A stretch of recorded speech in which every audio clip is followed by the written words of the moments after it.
basically, we are going to do this event, if you agree, in English.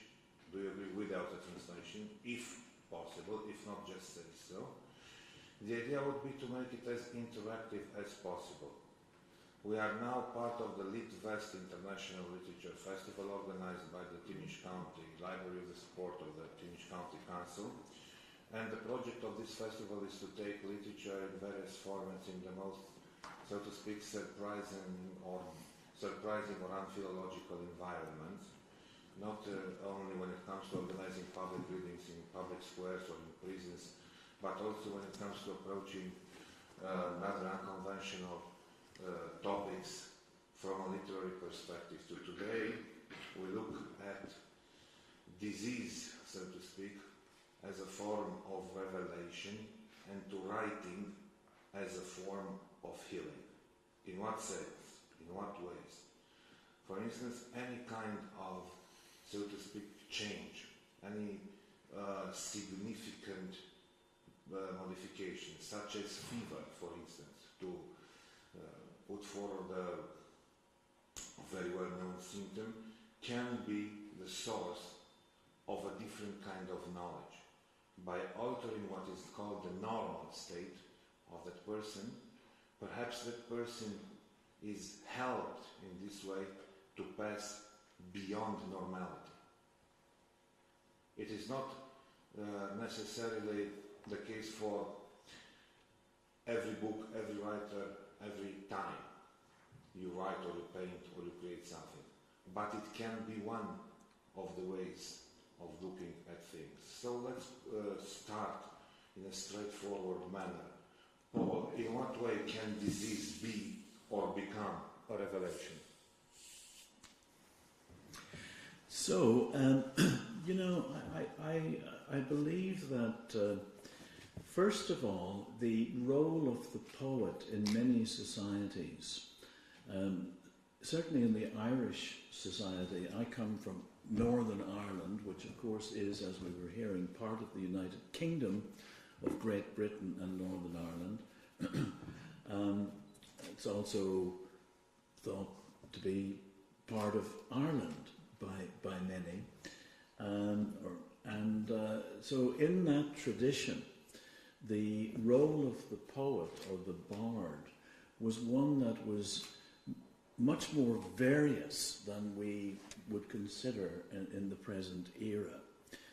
You know, the bard had fulfilled a function that would, in other cultures, have been fulfilled, and in other eras would have been fulfilled by a priest, by a sociologist, by an historian, and I think in some respects also by a doctor.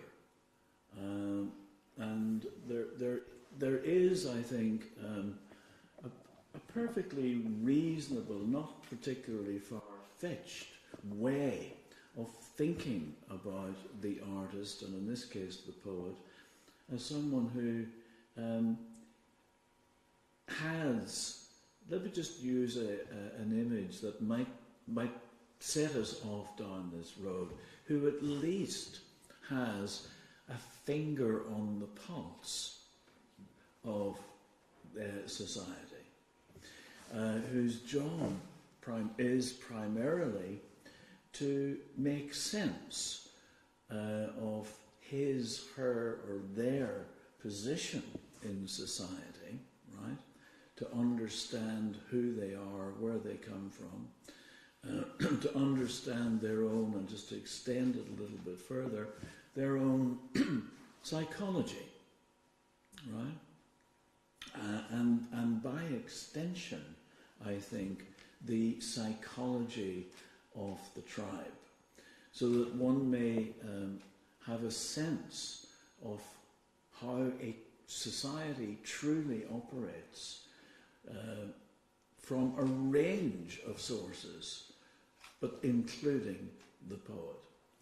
And the poet is no less important to helping a society function than well, certainly in English, many of the other trades or professions, well, let's just stick with a few that begin with P. A plumber, right? No more important than a plumber, but no less important than a plumber. No more important than a psychiatrist, which begins with a P, but no less important. So, I mean, that would be a way of beginning to answer the question. I have some, I mean, there are some ways of thinking about the role of the, let's use the word artist, poet, let's say, in society, that I don't absolutely accept.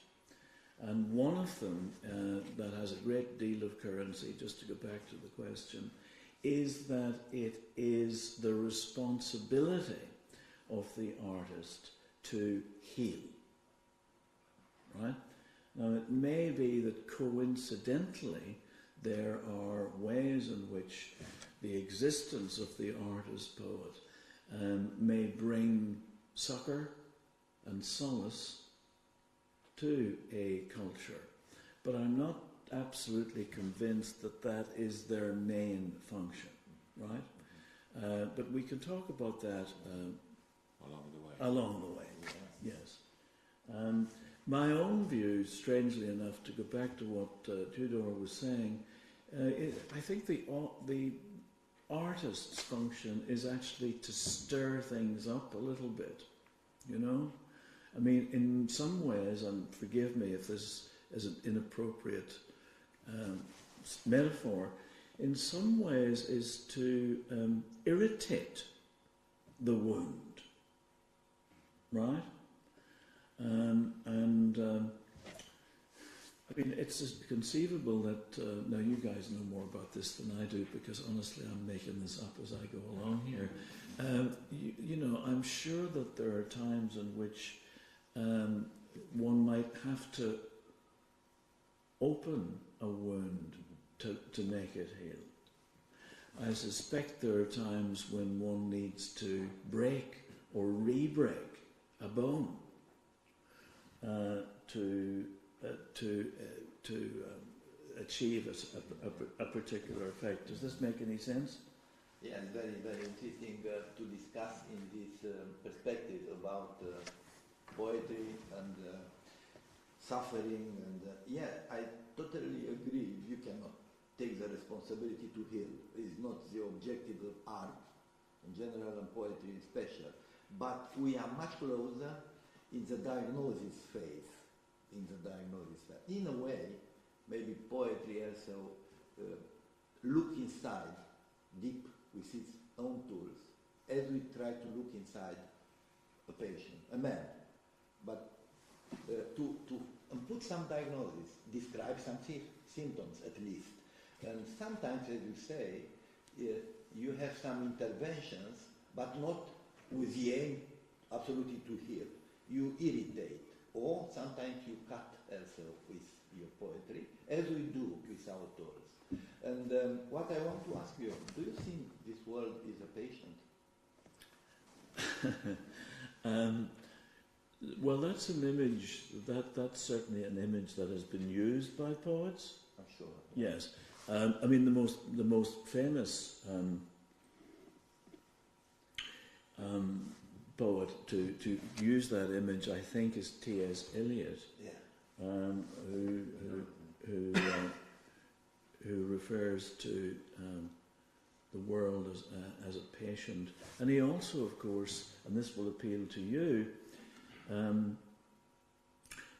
in one of his most famous poems, which you'll recall, is the love song of J. Alfred Prufrock. It begins, let us go then, you and I, where the evening is spread out against the sky, something like that, like a patient, etherized upon a table. Already anesthesia related, etherized, because ether is, That's what I thought. I thought you'd like that one. Yeah, so yes, the patient, and he identifies, because he was quite, he was an Anglo-Catholic, he was an Anglican, he was quite influenced by Christianity and by Christian iconography. So he he connected the patient with Christ and with the notion of suffering, which of course is at the heart of, etymologically, of the word patient. So yes, I mean, there's much to discuss. So for instance, how healthy is an artist? Because good question. Good question. To look at it this way. The patients. Yeah. How healthy is an artist? So it sounds to me as if you have some answers to these questions yourself, and I'd love to hear what they are. But let me do a little bit of mind reading. Yeah. You know, I mean, there is a theory that, I'll respond to that on in a couple of ways, perhaps. There is a theory that, to go back to the therapy, the psychiatry end of things, that one of the functions of art making certainly is to diagnose oneself, to scrutinize oneself, to put oneself on the couch, as it were, right? And I'm sure that that is indeed a byproduct of the activity. I'm certain of that. That one, the more that one understands one's own psychology, I think the more useful, the better that is, right? The more one knows, the better, I think, is just as a basic idea. Go ahead. Yeah, I'm happy to hear that you also look at the world as the people that are like patient, because for us could be a professional deformation. We have a job. There are no healthy people. They are not well evaluated, not enough evaluated by doctors. So if you evaluate, you find something suffering they have. So I used to see things and people like patients, and I love them as I love my patients. And I think, in a way, if you see, say, suffering, it's imperfection. For sure, we are all patients, yeah. And this is an approach. Now, for example, I'm a general manager of the biggest hospital recently, and I said I will never accept this challenge. But when I accepted it, I looked at this hospital like a patient. I said, it's a suffering patient. He needs some healing, treatment, and he's crying for help. And then all my life, I did not turn my back to a patient. How can I turn my back to this patient? Because I owe him a lot. I am what I am because I grew up here, from the first day of training until this. Yeah, so we have this perspective, but this does not make the world less beautiful. I think it makes it more beautiful, seeing it in a complex way where everything has something suffering and you can interact with this and maybe influence this. It's a too long speech, but because I'm a doctor, I insist on this. Sorry. No, not at all. It's fascinating. Just again, in no particular, a couple of ideas come to mind. I mean, one, in fact, was from a former student in the creative writing program at Princeton, where I've taught since 1987. I mean, he was not actually a former student of mine. He'd been at the university sometime in the 1960s, I believe, maybe the 70s. And he arrived one day at my door, at my office door, during reunions, which of course are very big in North America, perhaps here too. Do you have reunions of your students? Yeah. And so this person arrived at my door, and without, introduced himself, gave his name, but without further introduction, he said to me, I learned a lot here when I was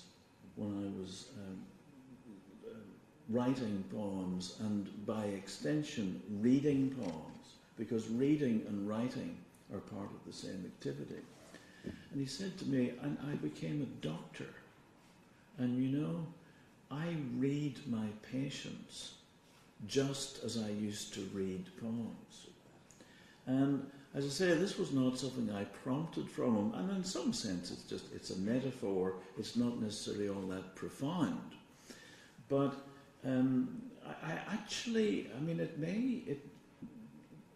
it may be slightly more profound than it might seem, because I think one of the things that he was saying was that he came to a patient with no preconceptions. He did not go to a patient with an idea of what their problem was, right?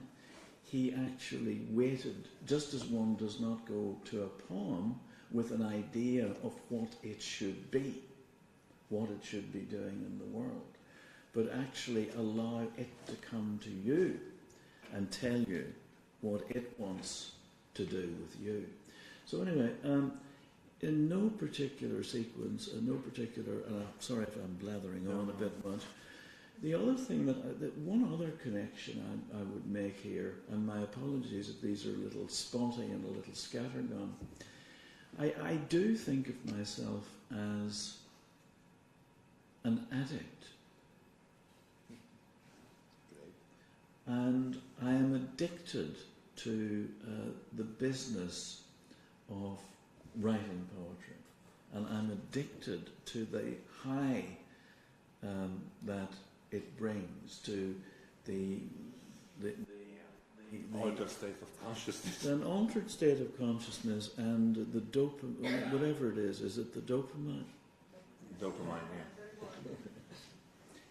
It's a feel, yes. I'm not sure if you were expecting our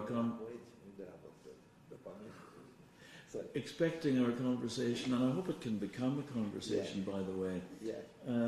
Of course, if you want to put question, comment, I think it's okay to... Oh, yes, absolutely. We would love that, of course. Yeah. I mean, yeah. But on the other hand, you can look at it this way. There are, for instance, classic diseases. Epilepsy is one of them, right? Which is said to be a prophet's disease. You know what I'm saying? Especially temporal lobe epilepsy. For instance, from Moses to Dostoevsky, people are said to have suffered from it, and this is supposed to have generated some kind of prophetic, even poetic at time, or literary, so to speak, great outcomes, right? I mean, great visions, great books, etc. Do you think, and this does not only apply to epilepsy, but to other diseases, do you think, what are in fact the most fertile examples of disease-inspired literature, or literature generated by the diseases the writers suffered from, that you know of? Well, I'm not sure. Writers who were responding to their own disease? Writers who were using their sensibility, influenced by their disease, to write great literature, for instance. Writers whose works are not necessarily about the disease they suffer from, but whose works are influenced by the sensitivity generated by the disease. So if it can be a gift, not just a punishment, the disease. Yeah, I mean, I'm not sure if who would come to mind for you? Dostoevsky, for instance. Yes. Kafka. Yeah. For instance. Yeah. To give great examples from world literature, even the romantic poets from England, all who died young. Right. And it's not only about diseases, the various successes they made. Both of the generation of romantic poets from the history of the English literature. I mean, from Coleridge, Kubla Khan, who was using 2 granules of opium to write Kubla Khan, to Byron, Keats and Shelley, who are not entirely healthy, so to speak. No, they weren't. and the disease was part of their identity. Yes, I mean, well, let's just think about that. Yes, I mean, I'm sure there are cases in which, well, let's think about Keats. Yeah. Keats, of course, who died of consumption, which would have been what, tuberculosis. Tuberculosis, essentially, and died very young, and who. And in fact was going on to become a doctor himself, from what I recall. Yeah.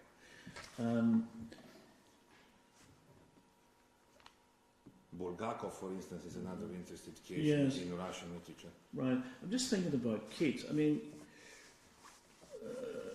I'm not sure if I would absolutely buy into the idea in his case. We'd have to look at these on a case-by-case basis, right? I'm not sure of the extent to which he had a sense that he was not long for this world, say, and that might have influenced how he would have written. I'm not so sure about that. I mean, none of us are long for this world, and I'm not sure if that necessarily is a feature in how we respond to it, and I don't know if the fact that Keats was not well for most of his life would really have made him a great poet. I don't think so. I think there were other elements coming into play there, you know. So, but who else? Dostoevsky. Yeah. For instance, the use and epilepsy, and I don't know if it said that temporal lobe, but epilepsy is in general or in particular, in fact, the disease of the prophets. That it facilitates certain visions, right? That the storm it generates within the brains can facilitate art. It, according to some, can give you access to the future, for instance, if you look at it from a prophetic perspective, or to other realms which are valid from an artistic point of view, right? So it facilitates some kind of uncontrollable imagination. You know what I'm saying? Yes, which certainly in the business of art making is a desirability. Yeah. You know, it's. Yeah, I mean, I certainly understand that the capacity to think in unexpected ways. And not necessarily to think, but to see, to perceive, to foresee. Yeah. It's beyond thinking. This is why many people call it a disease. Yes. Well, I certainly I'm in favour of less thinking. Yeah. Though we talked about. Though I said yesterday, you know, you said earlier on that the more one knows, the better. But you know, in terms of making interesting art, the more one can give up one's attachment to the rational, as we generally think of it, and the received view of the world, the better. So it's conceivable that you know, there are conditions which would indeed allow for the capacity to make art, you know, and to lose control, so to speak, both in a positive and in a negative way, if it's a disease. Yes, I mean it would generally be thought of as a disease, I suppose. But you're saying that perhaps we should embrace it. Yeah, that somehow you should open up to it. You should not drown, but you should be a diver. To have some kind of professional access to the depths, so to speak. Yeah, I mean, I certainly see an argument for that. I mean, I'm always slightly wary of some of these ideas, I have to say. And yeah, we can see that. You'll forgive me. I mean, I'm slightly wary of the idea that, you know, for example, a society that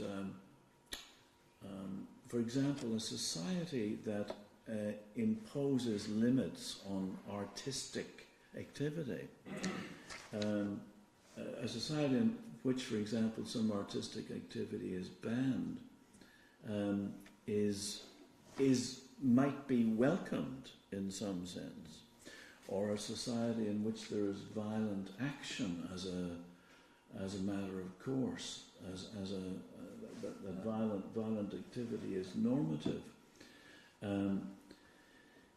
That might somehow engender art. I think those are slightly problematical ideas, and that's why I resist them slightly. I think I understand what you're saying, and I'm with you on it, but I'm not sure how far we want to take it. Maybe we'll find out this morning. Yeah, I will be happy that Tudor is right, but we have millions of patients with epilepsy, so not all of them are creating. So no, it doesn't make you a writer. Yeah, but if you make you a writer. But if you are a writer, it can facilitate some things. Yeah, but what you're saying, do you think really that modern society with its comfort is not the best condition for creating poetry? Say it again. Do I not think that? Do you think that the modern society with the comfort of the modern society? Comfort. So comfort. The well-being of is not the best condition, environment for creating poetry, because we said sometimes when we have violence, we have control, you have maybe more intense creation.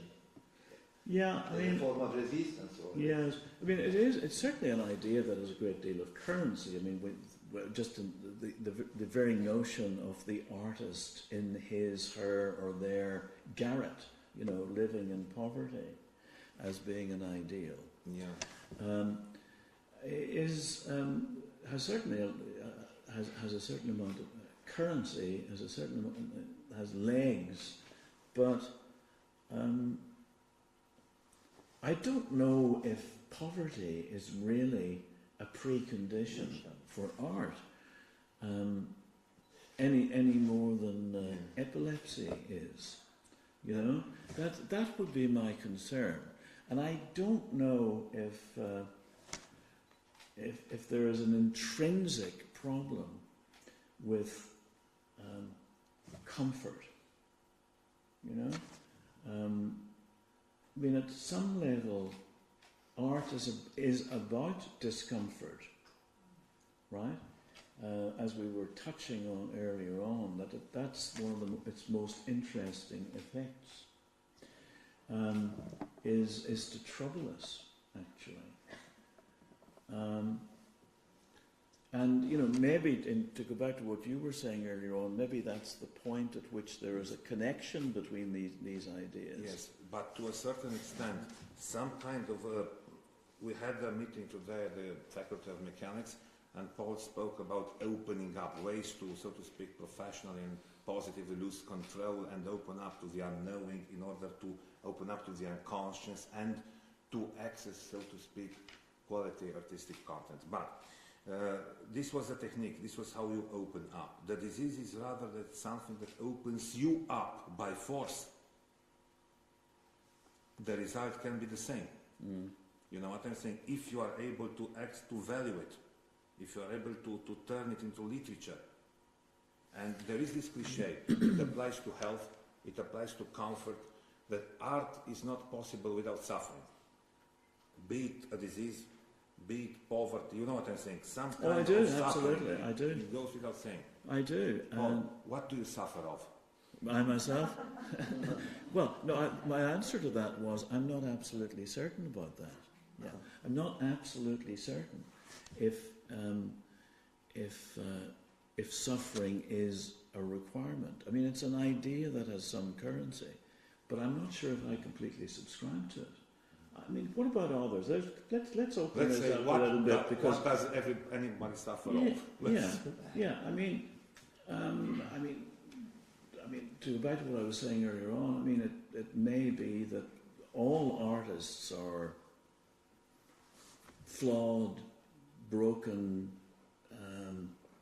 in some way, that may well be the case.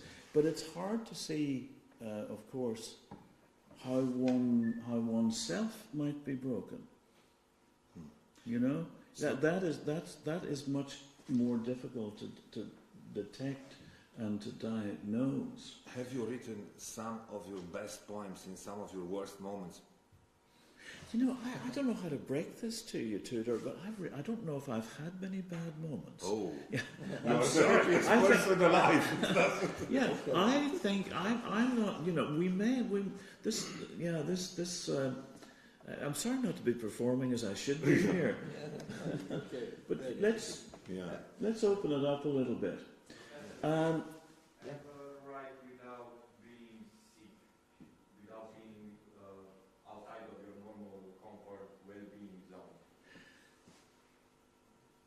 Yeah, I mean, it may be that one is, in some sense, psyching oneself into a condition whereby one is disturbed in some way. You know, that's quite possible. That's a metaphor. That's a way of thinking about it. Yes. Thank you. You speak about dopamine, and I gave you an answer, and Toto said, okay, it should come from doctors, not from poets. The answer came for a poet. Yeah, I'm not a doctor, it's not a medical doctor, but I know a little bit about dopamine because I have a neurological condition that's called ADHD, and it is something that's making people to creative, at least to have a brain activity that's always on the run. So this is why I have quite a lot of books published up to now, majority poetry. But as I said, you started saying that you are addicted to writing. So it's a healing, a self-healing. It's not about society. Probably it comes in the second place or somewhere on the way. But first of all, I think it's about personal healing. Mm-hmm. So in order to help me get from today to tomorrow and having this brain activity that has to be settled in a way or another, I have to write. It comes from what I said, ADHD, and well, this is why I answered about dopamine, because it's a deficit of dopamine, and in order to get that feeling of reward, you need to create. Yeah, I mean, some version of that, I think, applies to myself, and I'm sure many, that one goes back to it, one goes back to the desk, one goes back to the page in order to relive that particular high, that particular exhilaration. You know, I mean, whether or not in each case there is some, you know, more profound ailment, illness that underlies it, I'm not absolutely certain. I mean, I can imagine, again, metaphorically, figuratively, we could discuss that. And I'm sure there are occasions when there, as you said with Dostoevsky and others, where there was a physical condition that somehow, I'm sure, played into what they did. I would have a question for you too, if possible. Yes, please. So you're living in a different kind of country, and I wish I could know, what do you feel about your role in the society? I mean, is there any moment when you feel ashamed of admitting that you are a poet? Because, no, Dodo, I see your face. I'm asking you because I have these sort of moments. I'm living in Romania, and there are serious things, issues going on around, and if you're going out of the society and saying, okay, I'm a poet, they'll look at you and ask, okay, what's that for? I mean, what do you do with that? And I want to know, it's easier for you to say I'm a writer or I'm a poet, or do you feel that kind of inadequacy when it is about society and your role there? How do you feel? Well, I started out by talking about the role or roles that a poet might have had in other societies, other cultures. I think it's fair to say that in many societies nowadays, that role has diminished, or it has been modified in some ways. It has been taken over by others.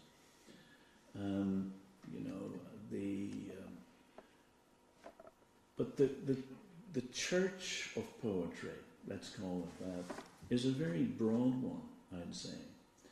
And it includes, as far as I'm concerned, songwriters.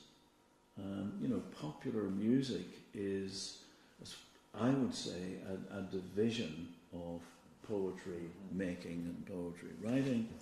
So in that respect, it still has quite a currency. But it's true, I would also say, that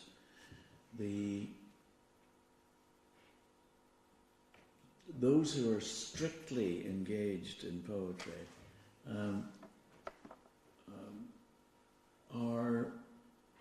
I think, find it more difficult to explain why they do what they do. It's an idea that has been lost, I think, for many, in many cultures.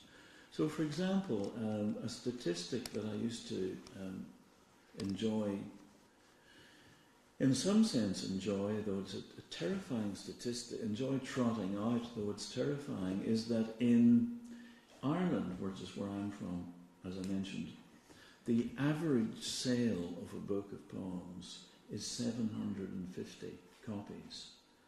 And in the United Kingdom, the average sale of a book of poems is 750 copies. And in the United States of America, where I live, the average sale of a book of poems is 750 copies.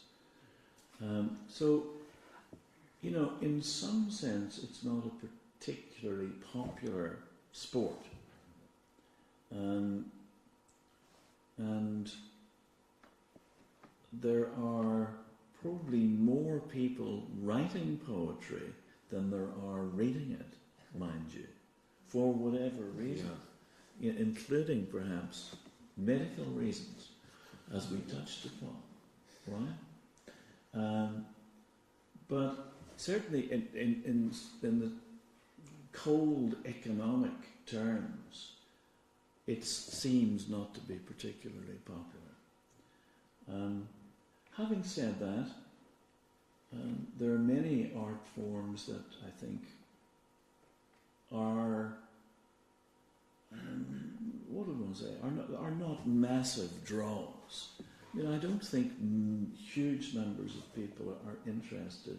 Now, I'm probably going to get into trouble here. Correct me if I'm wrong, in Romania.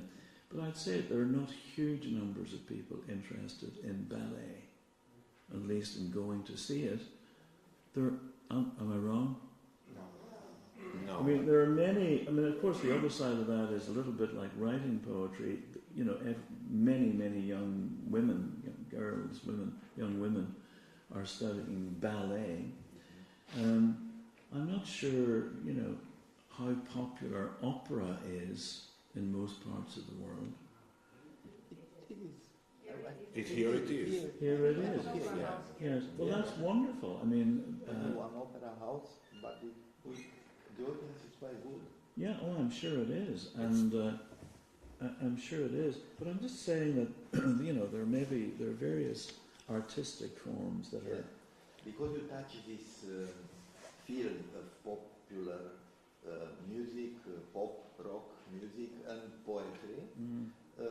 I heard that you had some connections with this world. Is it true, because this was discussed here, that you had relations, friendship with rock groups? Paul McCartney also was mentioned. Paul McCartney. Can you tell us about this? Yeah, I mean, I did a book with Paul McCartney a couple of years ago, which was called The Lyrics, which was based on 154 of his song lyrics with the text of the lyric on the left page, the left-hand side, say, and then a commentary on the song lyric from him. And the way we did that was to sit for, well, we spent about 5 years doing it, not consistently, not every day, but over a period of 5 years, discussing these songs and the commentaries that were transcribed, recorded, transcribed, and then edited by me. So that's certainly something that I have done along the way, and I'm interested in songwriting as an activity and as an art form, indeed. But I mean, I'm not sure. Am I really addressing this question? You know, poetry. Another way of thinking about this is the verse poetry writing has actually always been a small enough audience, and maybe that's okay. You know, maybe that's okay. And to go back to what we were saying earlier on, or touching on earlier on, about societies in which, in the 20th century, say, there was quite a lot of interest in poetry. I'm thinking, for example, of the Soviet Union. You know, where on one of the reasons why it had, correct me if I'm wrong here, one of the reasons why it had a certain cachet was that it was thought to be dangerous, was perhaps indeed banned, was a way of communicating that was encoded in some way. So one can actually see an argument for, not that I'm totally seriously suggesting this, one can see an argument for banning poetry. You are not the first one. Plato was the first one. Yeah, I understand that. Yeah, I'm saying I'm not entirely serious, but I can, in a slightly amused way, I can see an argument for it. Yes, thank you so much. Thank you so much for your presence here. I feel so grateful and honored to be here, because I was a former student, and I was, as a young lady here in this space, trained to become a physician, so I know very well this place. And I'm so honored to be talking now about poetry in such a place. Why am I saying that? Because I think that medical studies that are very used to objectify the human sufferance need an openness toward subjective sufferance, toward this phenomenology of suffering and of the symptom. So going from third person objectifying human body as an object toward creating a free space for the subject. So thank you for that, because I think poetry is very important and can help a lot. As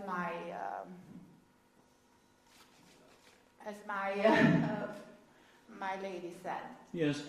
And what I want to say now is the fact that your words remembered me because they are very similar with the words of a Romanian poet, Nikita Stănescu, who said... what is the name of... Nikita Stănescu. Oh yes, okay. Nikita Stănescu, a Romanian poet. And in one of his poems, he read like that sometimes a few people are born and they are named, called as being the poets. And what were these poets doing? They are just making people cry. So from from these words, I understand that this catharsis that reading of a poem can produce is a healing phenomenon. So I believe in the power of healing through catharsis, through the possibility of going deep in your unconscious, in your preconscious, however you want to name it, and be able to through language, through free associations, through metaphor, through metonymy, just to heal. And I'm so honored because in this institution I had great masters, for instance, Professor Vulculescu, who taught me semiology being about symptoms. Mm-hmm. And he taught me the art of anamnesis, taking anamnesis. Anamnesis means anamnesis means to remember something you forgot. It's from Socrates and from Hippocrates. Right. It's a philosophical concept which is applied to medicine. Yes, yes. So we should never forget that philosophy and medicine have a common root. So thank you so much for bringing the subject in discussion. There is a famous quote, because it's spoken quote from another famous Romanian poet, his name is Lucian Blaga, who says that every book is a defeated disease, or a disease you heal them. Now, in what forms do you think that, to pass to the other half of our subject, in what ways can poetry be a therapy? We spoke about disease as a source of inspiration, so to speak. In what way can poetry be a therapy, a form of therapy, for you as a poet? Even though you said you are not suffering a lot, so to speak. For those who read. For those who read it in the subway. You know what I'm saying? I do, I believe. And I think in the broadest sense that the activity of reading, which of course involves a connection with another person, the person through whom the work first came, who was the medium for that work, is just on the most basic level of human connection is very important. And the activity of reading itself is one that maybe I think is restorative in many ways. First of all, it is as Proust pointed out along the way, it represents a triumph over time. Proust has a piece somewhere about reading, how one may spend an afternoon, or how an afternoon is spent, actually, more accurately, and one has no consciousness of time passing. 3 or 4 hours have gone by. And exactly the same thing, or something akin to it, perhaps exactly the same thing, has happened to the writer of the piece. And they have in some sense triumphed over time. And in that, what would one say, quiet period, in which, mind you, their minds may have been stimulated, I think there's some notion of the restorative, I think, may be entertained. I myself am not quite so persuaded by the general notion of art, and I touched on this earlier, art as balm, art, B-A-L-M, which I suppose is a medical concept, right? The balm that one would apply to a wound. I myself am not quite so persuaded by that. I think a part of our part of, when did we start thinking in these terms of art as being restorative? When did we start doing this? I think we started feeling it before we started thinking, before we started conceptualizing it like this, because the effects precede, so to speak, the conceptualization of this. It must have started as soon as art started, even though it didn't get the theoretical clothes, so to speak. It has now from the very beginning. It was naked at the beginning. Right. It was a brute feeling perhaps, but it was real. Right. So that wandering, transcending time, so to speak, when you ask yourself, what is this? Or when you try to communicate with the text and the text communicates with you. Yes. No, I think that's right, and I'm sure in finding patterns in a piece of pottery or a piece of text, of textile, that our very earliest ancestors engaged in. From the word go, they were doing both. They were engaged in both those art forms, it seems. Yes, I certainly understand that, the sense of calm, I suppose, if not ban, that might be associated with that. This concept now is organized, conceptual, of course, because we have forms of art used on purpose for therapeutic purposes. For instance, music, art therapy. Art therapy in general. So we have this part that has this objective to help people, to help in the treating complex process. But I think this came out in time, I would say, because they have discovered that really what I create without any idea of being curative has also this dimension. Has this dimension. And now we have this part that is made for this and applied to this, but I'm seeing that every form of art has this potential to be therapeutic and is true formative in the first place, of course. And what I'm wondering, this is the paradox in this modern society with his new rhythm and with this acceleration, when you do not have time anymore. For me, by example, reading poetry is one of the last pleasures of reading, because it's so well, it's appropriate for my lifestyle now. I do not have hours to read every day, but I have at least half an hour before I'm sleeping. So what can you read then? A poem or something from the Bible also, because the Bible is like a river. Doesn't matter where you enter in that river, you are in the river, even if you stay a few minutes. So for me, it became the most important form of reading poem, because we do not have time. So only in holidays I read novels.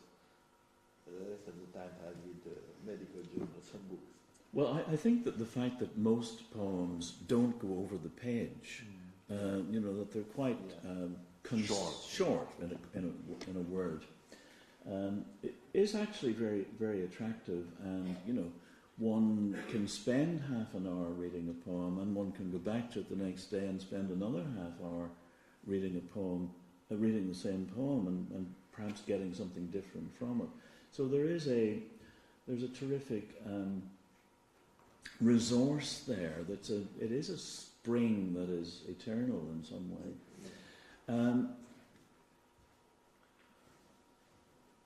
Yes, I found an article that you gave it for Irish Examiner, where you're saying that your proudest achievement is that you are still talking to your kids, to your children. That was very touching for me. My proudest achievement is that they are still talking to me. They are still talking to you, exactly. It's important to your the direction, starting from that, it's obvious that we are now living in a world surrounded by communication.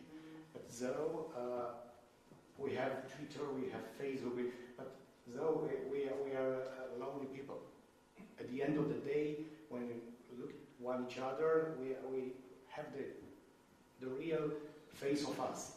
we are living like lonely people. And starting from that, there is a quotation of Hemingway, who always writes, sometimes writes that writing at its best, I guess so, it's a lonely life. What do you think about that? Because creations, maybe it is a question who belongs to loneliness, to solitude. You agree with that? Sorry, that it's a lonely life? Yeah. It implies loneliness to a certain extent, yes. Creation. That's right. Yeah, I mean, I think a certain amount of isolation, is involved with it, though not for everyone. I mean, I myself happen to need a bit of peace and quiet in particular, to write.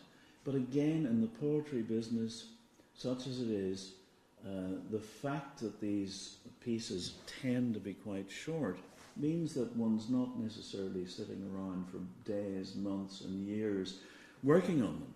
Retreating in caves and working rooms and long retreats, I mean.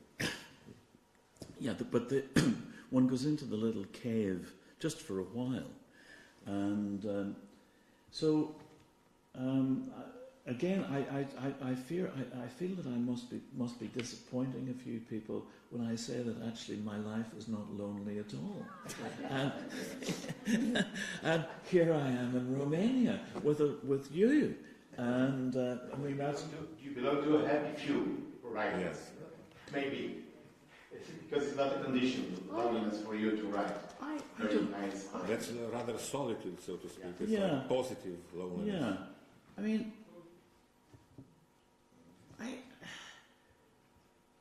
I'm sure if, I happen to be fairly buoyant. I probably shouldn't be, but I happen to be quite buoyant as I go through the world. I'm sure if I thought about it, there'd be many reasons, and I wouldn't have to think about it for too long to become sad, right? None of us have to think too long about that. To find a whole host of reasons. So my wife, for example, is a novelist, and she really has to spend months in something akin to isolation. Though the other side of it is that she can sit in a coffee shop and write. So it's isolation, but it's not hard labour. Yeah. But so it's not dramatic loneliness. no, I don't think so. So I think just to be realistic about how Yeah. some of these activities are conducted. Yes. You mentioned your wife. I suddenly realized that there are two essential words that we didn't mention today, and it's quite surprising. One of them is love, and the other one is beauty. We are speaking about the therapy that comes with poetry and so on, but I think the answer, the simple line is very, very simple. Beauty heals.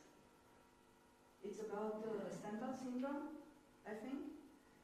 It's about every art that if it has the capacity of producing something that we feel as being beautiful, it can cure us. I think we all had this feeling of being in front of a piece of art that made us feel wonderful. Mm-hmm. And we are going out of that place where we're supposed to see that thing, being in a way charged, and it gives us energy for a while. Yeah, I'm sure that may be one of the effects of some works of art. I'm sure that's the case. I would like to give, to illustrate and to quote some, so to speak, some effects of a totally different nature. For instance, when I used to teach in a high school in Timişoara, English, not Romanian literature, because they knew I was a writer, high school students used to come and ask me if poets are in their right minds, I mean, if they're not crazy. And what did he mean, Borghese, for instance? Where was his mind when he wrote this? What did he think of? Did he think at all? There is a way of exposing people to literature and to poetry in general, which is not in favor of literature and poetry. And that is sometimes by didactic force. You know what I'm saying? Some of the most beautiful poems, if they are not well taught, have unwanted effects. Yeah. So basically, it's about opening yourself to art, because if you are exposed to it, to poetry, for instance, without opening yourself to it, or without being opened by the teacher, by, so to speak, the one who should initiate you, then the effects are, so to speak, not in favor of poetry. Oh, I think it depends very much on how it's taught, and yeah, I mean, one has to... How is it in Britain with this, or in America? Well, I mean, I fear that yet again the amount of poetry that is presented to younger students is actually less and less, from what I understand, you know. And in a strange way, there was something to be said for it being forced down people's throats in a previous era. There was something to be said for that. But because that was certainly a way in which many people had some sense of the history of poetry in their culture. I'm sure that would be, I imagine that would be true in Romania, that a sense of Romanian poetry would have been given in, you know, a primary school or a grade school or whatever you call it. Does that still happen here? In high school also, not throughout, so to speak, the first 12 years of study. Yes. It used to be taught. It used to be presented in a unidirectional manner, in the sense that you had to learn by heart what they were saying about poetry. You weren't learning from a writer to use your own words. No. You were just given some text and you had to learn by heart. Yeah. This was very present. Yeah, and it's not ideal, I'm sure, but it may be better than nothing. Exactly. It may be better than nothing, is what I would say about that. Do kids in the UK hate Shakespeare? What do you say? Do kids in the UK hate Shakespeare? Hate Shakespeare? Some of them probably do. Yeah, I honestly don't know the answer to that. I haven't lived there, you know, in an extended way. I was at an English university recently where I used the term the Bard of Avon. Yeah. And nobody knew what From Stratford upon Avon. Nobody knew what I was talking about. So maybe that answers your question. In some cases. Yeah. Questions, please. Yeah. Do you think that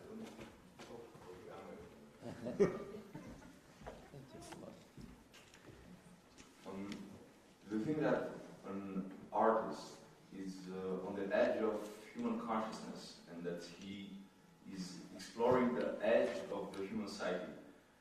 I have a quote in mind that everywhere I go, I find that a poet has been there before me. What do you think of this? Yeah.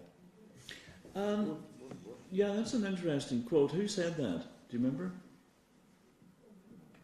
Sigmund Freud. Freud. Yeah. Well, Freud, there's another character who's not so much thought of these days. Yeah. I don't mean that he's thought, people think less of him, but they don't think about him at all in many cases. Well, Freud himself was to go back to where we started, Freud was himself a poet, I think. Yes. In many ways. And there is, please excuse the interruption, no. There is an interesting thing from this point of view, what you said in one of the most famous books of literary theory. It's called The Western Canon by Harold Bloom, Canon Occidental, in which he almost exactly illustrates this quote from Freud by saying that Shakespeare has anticipated Freud to a very significant extent, and that in fact he anticipated psychoanalysis to his characters, to his plays, and what Freud did was almost unconsciously following in his footsteps. being on the verge of consciousness, he almost says that shamanism survived psychoanalysis and other things, speaking about the verge of consciousness. But yes, even Bloom has this view that indeed a great poet like Shakespeare has preceded Freud. He's been there before scientists, so it's a way of saying that poetry precedes science. Yeah, I think it makes sense, and a couple of things I'd say about it. I'm a big fan of Carl Jung and his notion of the collective unconscious, and I think one of the reasons why Freud might have come up with that gnomic utterance is that the writer is engaged with the collective unconscious, and with any luck, to go back to that notion I was suggesting earlier on, will become a vehicle for himself, herself, themselves, a vehicle for the collective unconscious, or some version of it, right? So, I mean, the other side of that quote is a quote from another, just to turn it around a little bit, is a quote from Oscar Wilde, which is something along the lines of, there were no fogs before Dickens, no skies before Turner, right? In other words, these phenomena did not quite exist until they were codified, as it were, set down by artists. It's part of the same. It's just a slightly different take on the same idea. So basically, what I noticed from other statements you make here, and not only, is that indeed you are far closer to Jung than to Freud, and that you somehow relate to the collective unconscious as a potential source for art. How do you tap into it?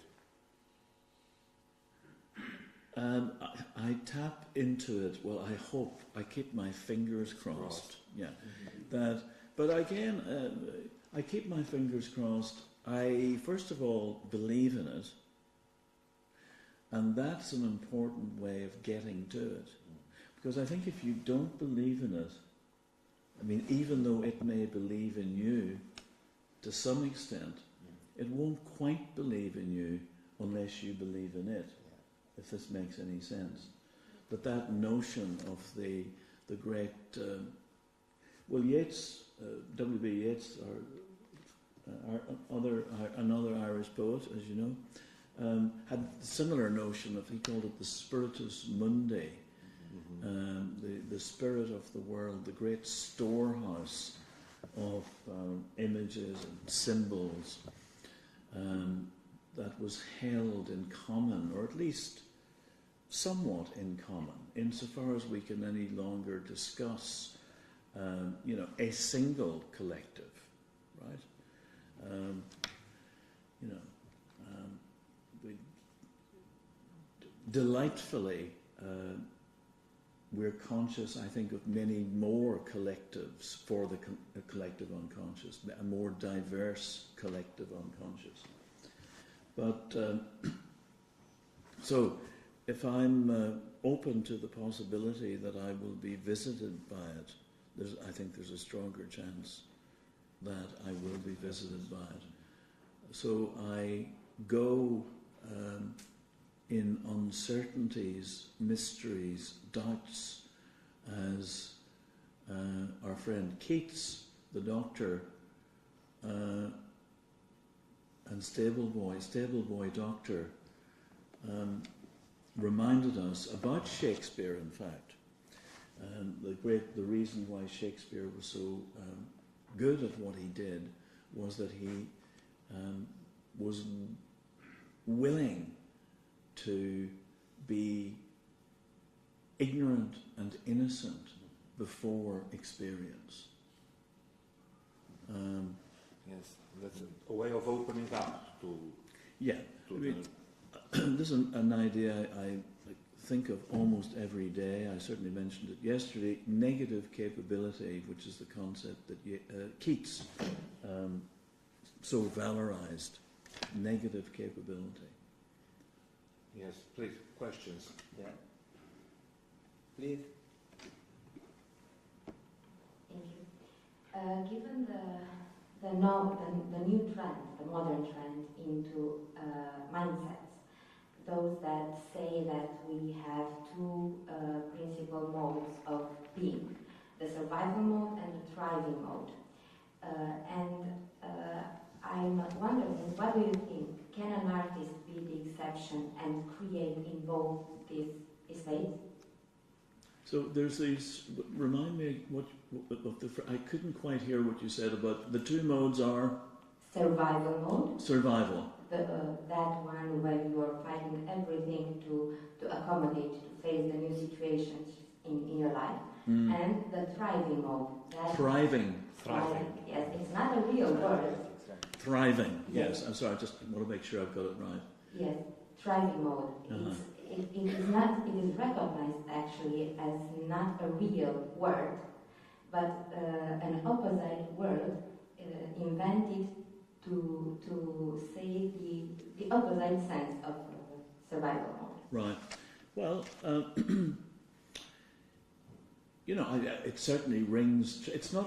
This is not an idea with which I'm familiar for whatever reason, but I'm certainly familiar with the idea of some notion of the survival mode, and I'm sure that that's how most human beings in most periods of history, in most cultures, including in this period of history, in far too many cultures around the world, have lived and are living.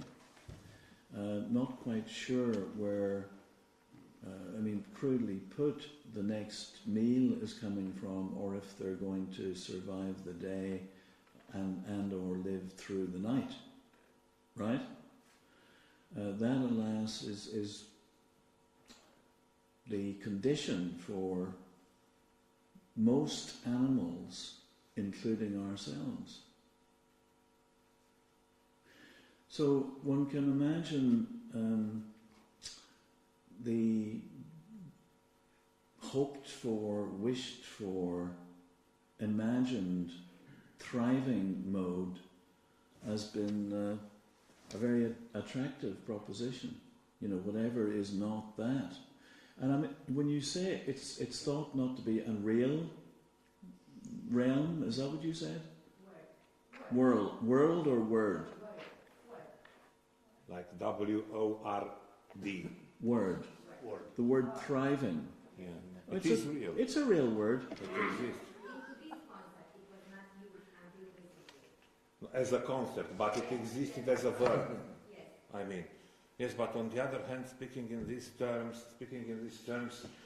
you seem to belong to the thriving paradigm. No great suffering, no great. Yeah, I don't want to say I'm not suffering. I can suffer with the next person. Yeah. But, let's be realistic here. Most of us in this room are not suffering compared to what most people have to put up with around the world. So I don't like to make too much of suffering when I'm not actually suffering that much. I'm sure I have lots of medical ailments which I'll certainly discuss with any of you. And I'm sure I have lots of psychological issues that I would discuss with one or two of you. But in general, I wouldn't be making a whole thing of it. You know? Yes, I totally agree with you from my professional experience. Yeah. Because sometimes I tell to friends, they say they are very nervous, have so many problems, they suffer. And I invite them to have a visit to the ICU. Right. So the relativize the dimension of your own problems. It's true. So Also, your message is very, very interesting because, you know, generally people consider you have to be dark, you have to suffer, you have to, in order to be profound. This is the only science of being profound. In the image perception of a lot of people, and if you are not like this, it means you are not profound enough. And I totally disagree with this, because I do not make a direct relation with this. Well, one indicator of that is the fact that humour is thought to be somehow inappropriate and not serious. And superficial and formal. That's right. And it's very serious, in fact. You know, it's as serious as tears or as crying, so to speak. Do we have any of those poems with us? Yeah.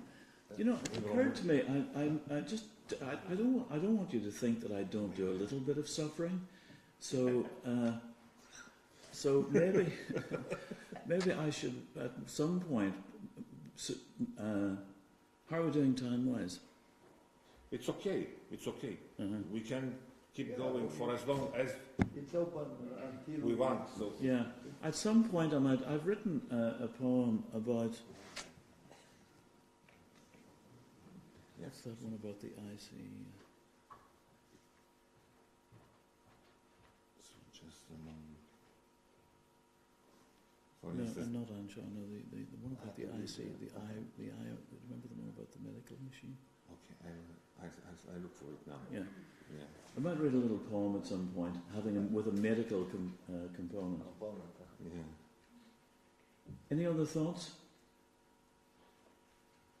Please, questions. Please. Yes.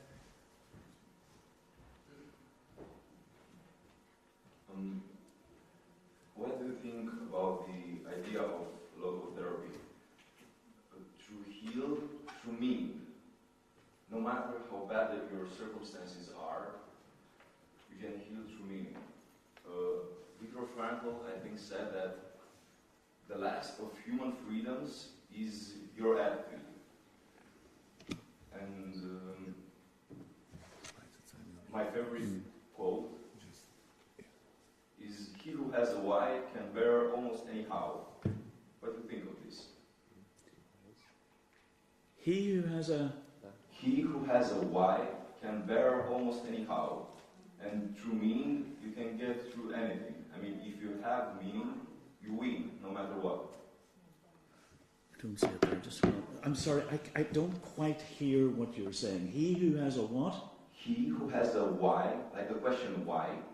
W-H-Y? Yes. Okay, fair enough. He who has a why can bear almost any how. Ah, okay. Okay. So in other words, if one is inquisitive and asking questions, the burden of this is, will be ready for having a rationale for or an understanding of how, to use the word again, how the world might be functioning, something like that. It's more about if you have a purpose in life, you can take anything that life throws. Ah, okay. A why.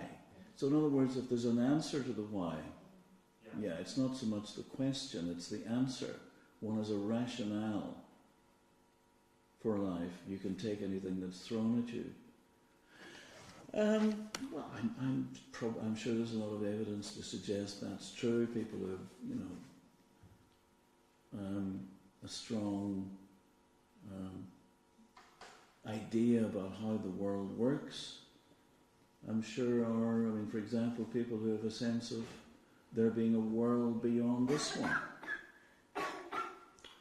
for example, I'm sure will often have an easier time than those of us who don't believe in that.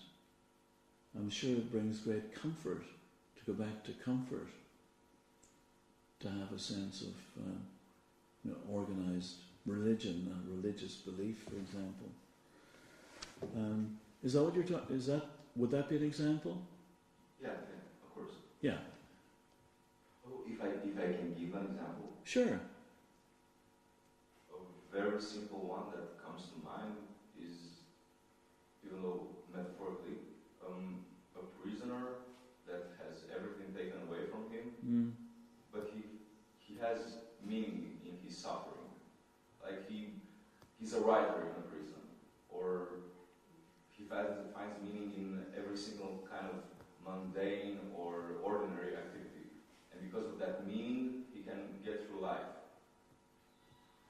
Yeah, I can imagine that if one were in that position, one would have to. I mean, certainly one way of surviving would be to invest everything with significance, or to see the significance with which it is invested. Right? One doesn't necessarily have to invest it oneself; just recognise it. I think that makes sense. I would like to ask you your opinion. Sorry, about the political correctness, the tendency. Yeah. I mean, did you find that called? It's a. God. Is it the? Just tell me the title. The last one I'm looking for, I've forgotten the title of it. Was it the MIR? MIR, okay. Something like that. I would like to know your opinion because you are living in America right Yes. now and teaching to one of the most important university, Princeton, about the tendency, the actual tendencies to rewrite novels or simple stories because they are not, let's say, accommodated to our times. They are not politically correct.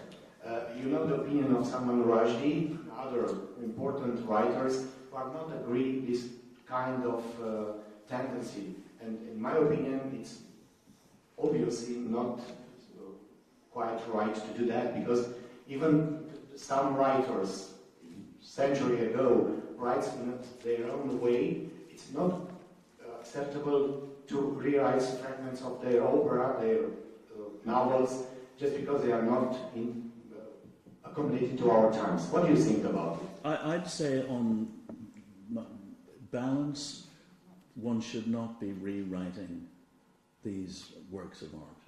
Yeah, that would be the blanket response to that. One should not be rewriting. I can see how there might be circumstances in which teachers might resist,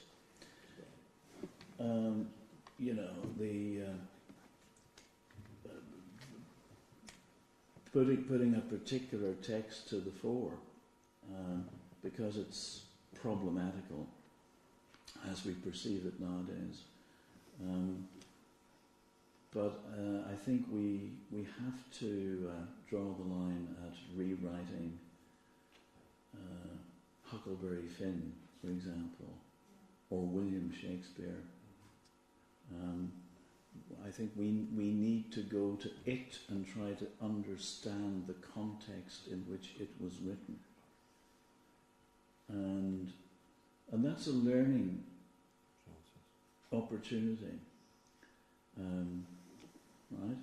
And we may find usages there that are less than attractive and that don't quite correspond to how we, in general, use language these days. But that is not an argument for rewriting the text.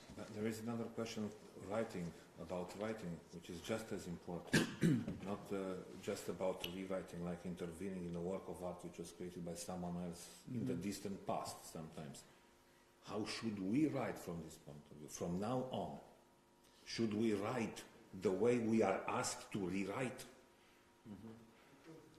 Because the question is just as important. Yeah, again, and I'm sure you'll understand this, that's a case-by-case basis, I'd say. One certainly does not want to be censoring oneself. And the most problematical form of censorship, I think, is often self-censorship.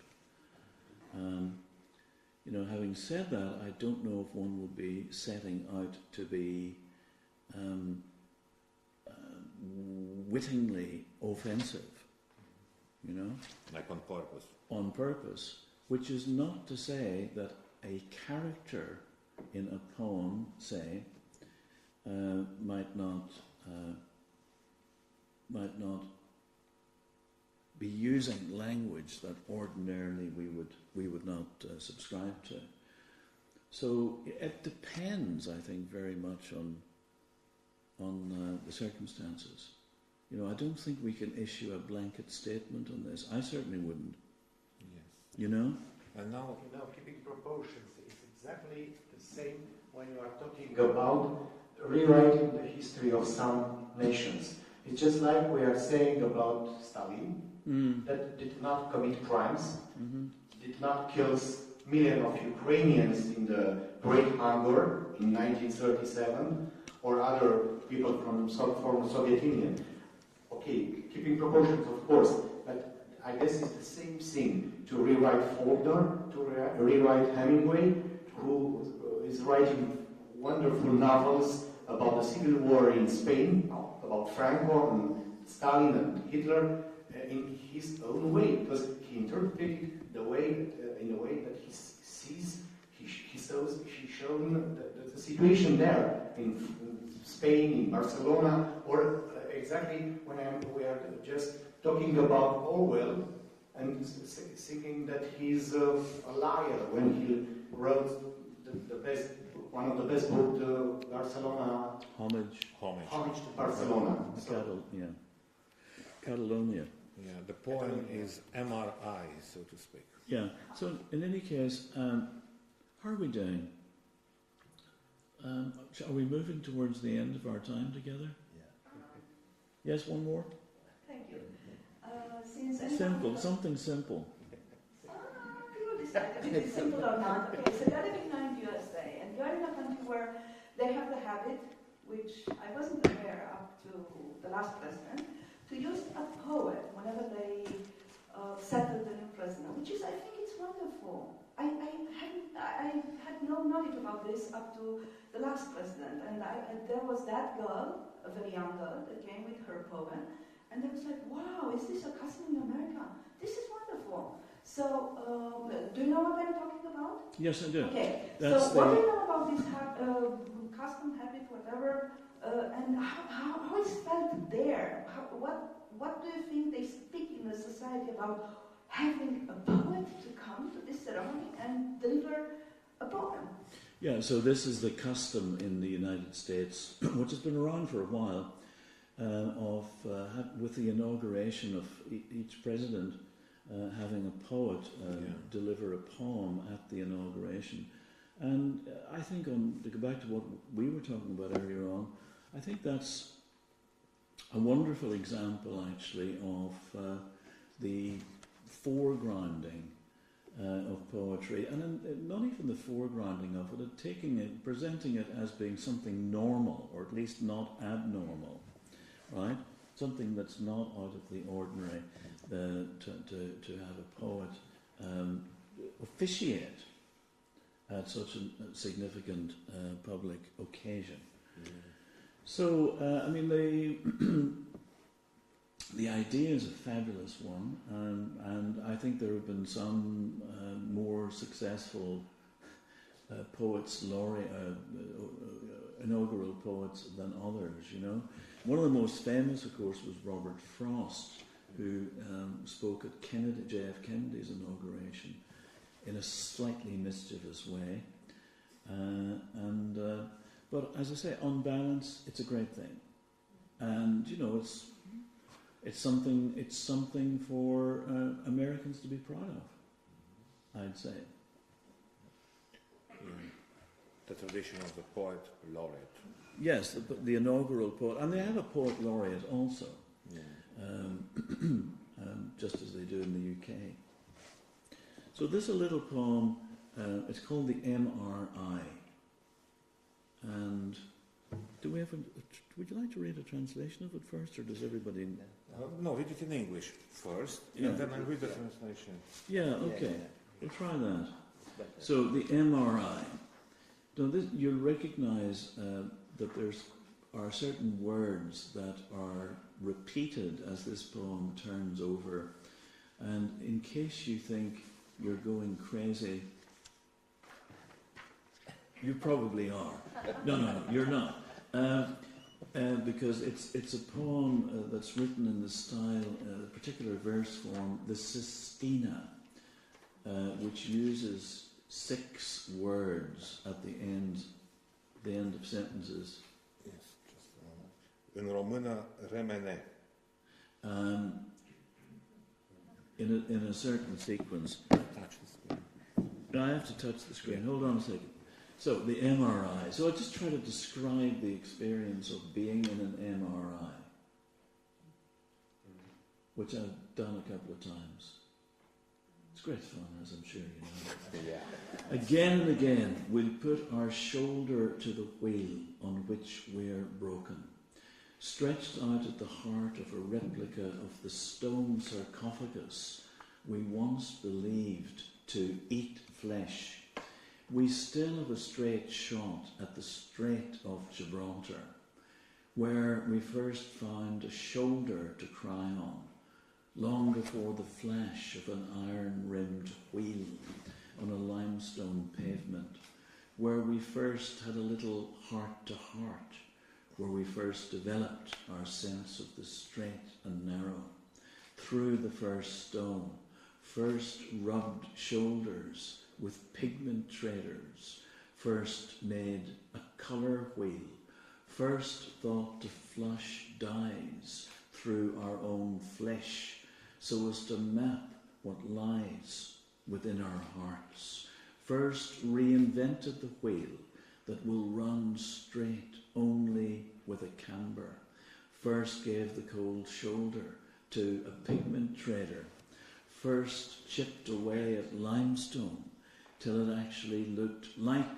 stone, first assigned a shoulder flash to the airborne division, first deigned to shoulder the blame for what happened in the heart of Galicia, long before we learned to lie straight as a die, though the planets wheel and wheel about us, before we first secured a lodestone to a merchantman, first entered the home strait, where ore is crushed in the flush, as the heart is oft-times crushed, first put our shoulder to that great wheel, saw Anu in the flesh, first learned that a stone-faced doctor has the heart to give it to us straight from the shoulder.